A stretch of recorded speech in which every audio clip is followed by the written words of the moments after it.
बातमी नगरमधली आहे। अल्पवयीन मुलीचा बलात्कार आणि हत्या प्रकरणी कर्जत, श्रीगोंदा आणि जामखेडमध्ये आज बंद पाळण्यात आलाय। कर्जतला लोकांनी 5 तास रस्ता रोको केलाय। दरम्यान या प्रकरणी आणखी एका आरोपीला अटक करण्यात आलेली आहे। संतोष भवार असं अटकेत घेण्यात आलेल्या आरोपीचं नाव आहे। या खटल्यामध्ये विशेष सरकारी वकील उज्ज्वल निकम यांची नियुक्ती करावी आणि खटला जलद गती न्यायालयात चालवावा अशी मागणी लोकांनी केली आहे। नगरचे पालकमंत्री राम शिंदे आणि राष्ट्रवादीचे नेते दिलीप वळसे पाटील यांनी पीडित कुटुंबाची भेट घेऊन त्यांचं सांत्वन केलंय।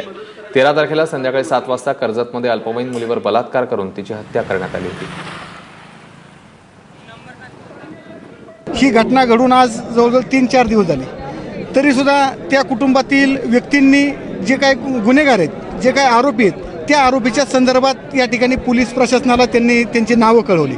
काल रात्री त्या कुटुंबातील माणसांनी एक आरोपी इथं आणून दिला, पण तरीसुद्धा त्या ठिकाणी त्या आरोपीवर त्या ठिकाणी अटकेची कारवाई करून पुढील तपास करत असताना किंवा पुढील अजून किती आरोपी आहेत याच्या संदर्भात कुठली सखोल चौकशी न करता त्या ठिकाणी त्या आरोपीच्या संदर्भात कुठली भूमिका या ठिकाणी पोलीस प्रशासनाने घेतली नाही।